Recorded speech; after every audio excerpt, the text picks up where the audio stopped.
शास्त्री जी तो कई राज्यों में गए, आखिर बिहार में क्यों हलचल मच रही है?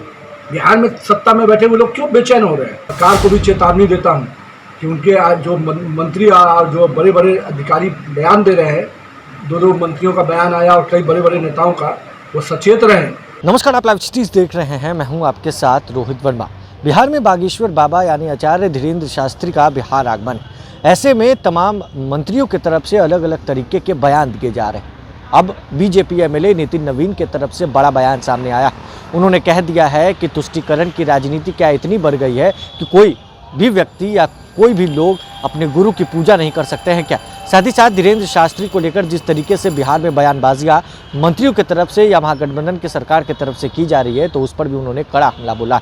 सबसे पहले हम आपको सुनवाते हैं बीजेपी एमएलए इस मामले पर क्या कुछ कह रहे हैं। तो तुष्टीकरण की राजनीति इतनी बढ़ गई है कि क्या हिंदू धर्म के लोग अपने गुरु के पूजा नहीं कर सकते या उनके अध्यात्म में शामिल नहीं हो सकते हैं? और क्यों भय है सरकार को? शास्त्री जी तो कई राज्यों में गए, आखिर बिहार में क्यों हलचल मच रही है? बिहार में सत्ता में बैठे हुए लोग क्यों बेचैन हो रहे हैं? देखिए, इस प्रकार से हिंदू विरोधी मानसिकता बनाइएगा तो बहुत दूर की चोट पड़ेगी।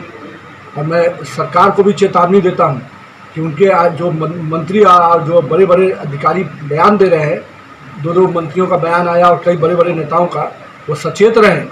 अगर हिंदू धर्म को उकसाइएगा तो उसका परेशानी आपको झेलना पड़ेगा। धर्म गुरु आ रहे हैं, उनको सुरक्षा और उनकी व्यवस्था आपको करना सरकार का कर्तव्य है। अगर सरकार इस कर्तव्य से पीछे हटेगी तो हिंदू धर्म अपनी सुरक्षा से और सेवा दोनों करना जानता है और वो करके भी दिखाएगा, लेकिन इस सरकार को इसका भारी नुकसान झेलना पड़ेगा। बीच में 5 साल डीएसएस कहाँ चला गया था? हवा खाने।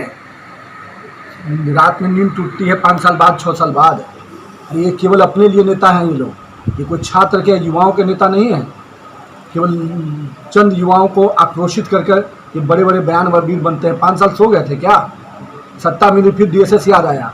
अच्छा, विपक्ष में थे तो डीएसएस याद नहीं आया था? आज युवाओं को रोजगार की बात है, उसकी चिंता करनी चाहिए थी। तो पर्यटन कर रहे हैं पूरे देश में। तो स्पष्ट रूप से ये लोग को मालूम हो गया है कि बिहार के युवाओं को, छात्र को ठगने का काम किसी ने किया तो लालू यादव के परिवार ने किया है।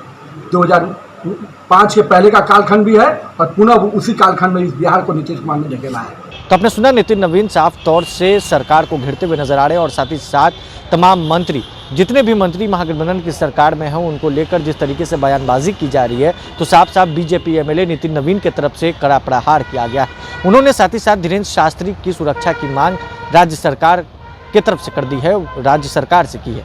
वहीं अब देखना है कि जिस तरीके से नितिन नवीन सरकार पर हमला बोलते हुए नजर आ रहे हैं, महागठबंधन के मंत्रियों को घेरते हुए नजर आ रहे हैं, तो तमाम महागठबंधन के नेताओं की तरफ से क्या कुछ प्रतिक्रिया निकलकर सामने आती। बहरहाल इस खबर में बस इतना ही। अगर आपने अब तक लाइव सीरीज को सब्सक्राइब नहीं किया है, जल्द से जल्द लाइव सीरीज को सब्सक्राइब कर ले। साथ ही साथ हमारे फेसबुक पेज को फॉलो करना, वीडियो को लाइक शेयर करना बिल्कुल ना भूलें। धन्यवाद।